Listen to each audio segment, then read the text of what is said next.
अस्सलाम वालेकुम, क्या हाल चाल है दोस्तों। उम्मीद है सब खैरियत से होंगे। तो शेंजन जैसे कि रिज्यूम हो चुका, काफी कंट्रीज ओपन हो गए हैं। फिनलैंड की भी जहां तक न्यूज आ रही है और मैंने इनकी अपॉइंटमेंट भी चेक की है, फिनलैंड की तो एक्सेप्शनल केसेस एक्सेप्ट कर रहे हैं, सेम लाइक नीदरलैंड्स।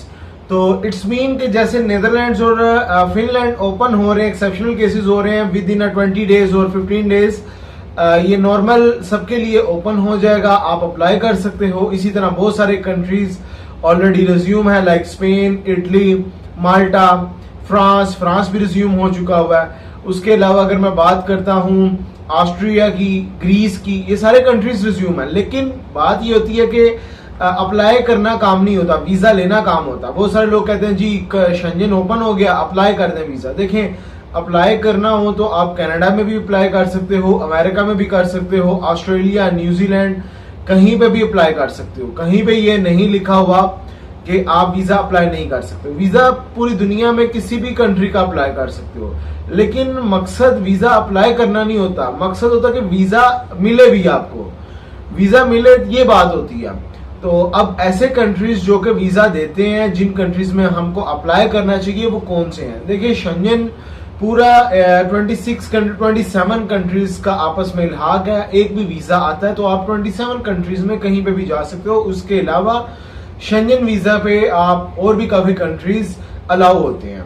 तो मैं एक चीज बताता चलूं, शेंजन पूरा का मतलब ये नहीं है कि हर कंट्री आपको आसानी से वीजा दे रही है। कुछ कंट्रीज होते हैं जो कि आसानी से वीजा दे देते हैं और कुछ कंट्रीज अपने उनके रूल्स बहुत स्ट्रिक्ट होते हैं, आसानी से वीजा नहीं देते हैं। उसके लिए आपको बड़ी अच्छी किस्म की travel history, statement, visa status, ये सारी चीजें मैटर कर रही होती हैं। मुझे आजकल बहुत सारी कॉल्स आ रही हैं, खासकर मैं जब से बताया कि जी माल्टा की वीजा रेशो अच्छी नहीं है, बहुत सारे लोग मुझे पूछना शुरू कर दिया कि जी माल्टा हमने अप्लाई किया, अब क्या होगा। अब वही होगा जो मंजूर खुदा होगा। अब मैं क्या बताऊं क्या होगा। तो दोस्तों, आपको वीजा अप्लाई करने से पहले सोचना चाहिए था। मैंने कितनी वीडियोस में बताया कि माल्टा का अप्लाई मत करें, खासकर ऐसे ज़रात जिन्होंने अभी तक शेंजन ट्रैवल नहीं किया हुआ। शेंजन ट्रैवल किया तो सिनेरियो डिफरेंट हो जाता है, तो देन आप अप्लाई कर सकते हो, आपको वीजा मिल भी जाएगा। लेकिन अगर तो आपने शेंजन अप्लाई नहीं किया, फ्रेशर हो और माल्टा अप्लाई कर रहे हो, तो कभी मत सोचो कि आपको माल्टा देगा। माल्टा की जो वीजा रेशो की है बात करूं मैं, माल्टा ने 2018-19 में वीजा दिए हैं। इसी तरह अगर मैं पोलैंड की बात करूं, हंगरी की बात करूं, चेक रिपब्लिक की बात करूं, तो ये कंट्रीज 2017-18 में इन्होंने काफी वीजा दिए हैं। लेकिन अभी कोरोना के बाद अगर मैं बात करता हूं, कुछ कंट्रीज तो रिज्यूम ही नहीं हुए, लाइक चेक रिपब्लिक, हंगरी वगैरह, ये तो ओपन ही नहीं है। माल्टा की बात कर रहा हूं, तो माल्टा वीजा नहीं दे रहा।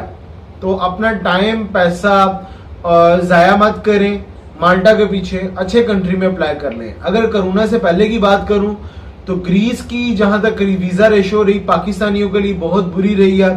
ग्रीस वीजा नहीं देता था, लेकिन अभी ग्रीस ही एक वाहिद ऐसा कंट्री बना हुआ है। जिस तरह नीदरलैंड्स ने पहले वीजा दिए 2018-19 में, इसी तरह अभी ग्रीस धड़ाधड़ वीजा दे रहा है। अगर वीजा लेना, ग्रीस में आप अप्लाई करें। और जहां तक अगर आपकी ट्रैवल हिस्ट्री की बात रही, अगर ट्रैवल हिस्ट्री आपकी थोड़ी सी अच्छी है, देन आप मूव कर सकते हो ऑस्ट्रिया की तरफ या फिर दूसरे कंट्रीज की तरफ, लाइक इटली की तरफ। अगर आपकी ट्रैवल हिस्ट्री अच्छी नहीं है तो ऑस्ट्रिया का मत अप्लाई करें। ऑस्ट्रिया रिफ्यूजल लगा देगा, बहुत स्ट्रिक्ट है ऑस्ट्रिया। इसी तरह अगर मैं बात करता हूं स्पेन में आप चांस ले सकते हो, फ्रेशर भी या जिनकी ट्रैवल हिस्ट्री खास नहीं है वो स्पेन में भी अप्लाई कर सकते हैं वीजा के लिए। लेकिन मैं एक चीज बताता चलूं, स्पेन लगाता है रिफ्यूजल की स्टैंप, तो इसलिए बहुत सारे लोग स्पेन में अप्लाई नहीं करते। लेकिन मैं एक चीज बता दूं, रिफ्यूजल की स्टैंप लगने ना लगने से कोई फर्क नहीं पड़ता, क्योंकि शेंजन जब आप फिंगरप्रिंट देते हो उनको, तो वो रिकॉर्ड पूरे शेंजन जोन में चला जाता है, हर किसी कंट्री के साथ शेयर हो जाता है। फिर इस चीज से फर्क नहीं पड़ता आपके पासपोर्ट पे स्टैंप लगी है या नहीं लगी, रिकॉर्ड शेयर हो गया। नेक्स्ट टाइम आपने किसी भी शेंजन कंट्री में अप्लाई करना है, इवन के स्टैंप नहीं लगी हुई है, उनको ऑलरेडी पता है कि आप इटली से रिफ्यूज हो, डेनमार्क या कहीं से भी रिफ्यूज हो। अब मुझसे बहुत सारे लोग पूछते हैं कि ऐसे कंट्री में अप्लाई करवा दें जहां पे स्टैंप नहीं लगती। देखें, इटली भी स्टैंप नहीं लगाता, ग्रीस भी स्टैंप नहीं लगाता, माल्टा भी स्टैंप नहीं लगाता। पहले इटली भी लगाता था स्टैंप, ग्रीस भी लगाता था स्टैंप, अभी ये कंट्री स्टैंप नहीं लगाते। आप अप्लाई कर सकते हो। तो बैंक अकाउंट कितना होना चाहिए, कितनी स्टेटमेंट होनी चाहिए, स्टेटस क्या होना चाहिए, ट्रैवल हिस्ट्री कैसी होनी चाहिए। देखिए दोस्तों, बैंक अकाउंट की जहां तक बात करता हूं, पर्सनली अगर आप मुझसे पूछते हो, फ्रेशर हो या ट्रैवल हिस्ट्री इतनी अच्छी नहीं है, तो आपके अकाउंट में मोर देन 40,000 दरम हो तो वीजा लगने के चांस हैं। अब ऐसी बात नहीं है कि मेरी बात हरफे आखिर होगी, इससे अगर नीचे होगा तो वीजा नहीं लगेगा। वीजा तो 15,000 पे भी अकाउंट पे भी लग जाता है, तो वो लेकिन सिनेरियो डिफरेंट होता है, चेक करना पड़ता है आपकी ट्रैवल हिस्ट्री कैसी है। अगर आप शेंगन से हो में 3,000 दरम हो, अकाउंट में 3,000 दरम हो, तो आप वीजा अप्लाई साउथ अफ्रीका का कर सकते हो, लेकिन गारंटी नहीं होती वीजा मिलेगा। 7-8 हजार दरम, 10,000 दरम वीजा रिफ्यूज कर देता साउथ अफ्रीका।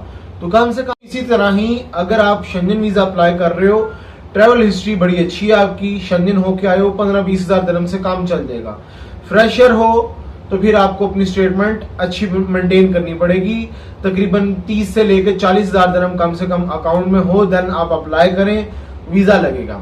और वीजा स्टेटस की जहां तक बात रही है, हर बंदा अप्लाई कर सकता है, कहीं पे नहीं लिखा हुआ कि जी लेबर हजरात वीजा नहीं अप्लाई कर सकते। लेबर भी कर सकती है, हर बंदा अप्लाई कर सकता है, लेकिन वीजे की रेशो पे आ रहता है ना। अगर आपका accountant, manager, general manager, archive clerk, इस तरह के वीजा हैं, आपको वीजा मिलने के चांस हैं। अगर लो कैटेगरी प्रोफेशन है तो आपको वीजा मिलने के चांस इतने नहीं है। मेन चीज होगी वीजा प्रोफेशन, उसके बाद सैलरी। सैलरी कितनी, 5,000 से अबव सैलरी हो तो अच्छा है। अगर 5,000 से नीचे होगा तो मुश्किल हो जाएगी। 5,000 से अबव सैलरी, वीजा स्टेटस ठीक हो गया, और उसके बाद अकाउंट स्टेटमेंट मैंने आपको बता दी ये होनी चाहिए। उसके बाद आप अप्लाई करें डायरेक्ट। मैं यही बात करूंगा, अगेन करूंगा कि जी फ्रेशर ना अप्लाई करें। अगर आपका ब्लैंक पासपोर्ट है, 2-4 कंट्रीज के, छोटे छोटे कंट्रीज के वीजा लगवा लें और उसके बाद अप्लाई करें। अब छोटे कंट्रीज, एटलीस्ट आप इजिप्ट, जॉर्डन वगैरह का वीजा लगवा सकते हो, ये वीजा लगवा लें। उसके बाद other countries, south Asian countries आ जाते हैं कुछ, लाइक किर्गिजिस्तान, उज्बेकिस्तान, ताजिकिस्तान, ये कंट्रीज हैं, ये रिज्यूम है। अगर यूएई में हो, ये भी आपको वीजा दे देते हैं। इवन कि आपके पास बैंक स्टेटमेंट वगैरह नहीं है, एनओसी नहीं है, तब भी वीजा मिल जाते हैं। लेकिन ये इन्विटेशन होती है, इन्विटेशन पे वीजा मिलता है। उज्बेकिस्तान इन्विटेशन पे देता है, किर्गिजिस्तान हो गया इन्विटेशन पे आएगा। पहले इन्विटेशन 8-10 दिन में मिलता है, उसके बाद आप अप्लाई कर सकते हो। अब ये चीजें हो गई। उसके बाद स्ट्रॉन्ग कंट्रीज के वीजा हैं, लाइक बेलारूस, यूक्रेन, रशिया हो गए, 3 कंट्रीज स्ट्रॉन्ग हैं। उसके बाद बोस्निया है, ये भी स्ट्रॉन्ग कंट्री है, इनमें से आप वीजा ले लें। उसके बाद आप अगर अप्लाई करते हो शेंगन जोन में, तो आपके वीजा मिलने के बड़े अच्छे चांस हैं। फिर आप तरतीब से चलें। अगर आप डायरेक्टली काम करोगे तो दोस्तों डायरेक्टली 50-50% चांस होता है, कभी नहीं होता कि आपको 100% वीजा मिलेगा। अब ये भी एक चीज नहीं है कि अगर आपकी ट्रैवल हिस्ट्री बड़ी अच्छी है आपको 100% वीजा मिलेगा, ऐसा नहीं होता। तब भी चांस होता है, वीजा ऑफिसर के मूड पे डिपेंड कर रहा होता है, आपकी डॉक्यूमेंटेशन क्या बता रही है, ये सारी चीजें होते हैं, लक पे होता है, और साथ में आपकी डॉक्यूमेंटेशन भी कुछ बताती है। लेकिन गारंटी किसी भी कंट्री का वीजा नहीं होता। गारंटी वीजा लेना होता है तो 80%, 90%, 95% वीजा मिलने के चांस होते हैं, जो तरतीब मैंने आपको बताई। कंट्री सिलेक्ट करना है, अच्छा कंट्री सिलेक्ट करना है। बेकार कंट्री जैसे माल्टा है, उसको सिलेक्ट नहीं करें आप, रिफ्यूजल लग जाएगी, फायदा नहीं है, शेंगन में रिकॉर्ड चला जाएगा। अब एक चीज और आती है कि वीजा रिफ्यूजल लग गया, उसके फौरन बाद कब अप्लाई कर सकते हैं, वेरी नेक्स्ट डे भी आप अप्लाई कर सकते हो, लेकिन आपको एटलीस्ट 3 मंथ्स तक का वेट करना चाहिए। उन 3 मंथ्स में आप शेंगन अप्लाई नहीं करें, दूसरे किसी कंट्री में करना वो कर लें। शेंगन 3 महीने के बाद अप्लाई करें।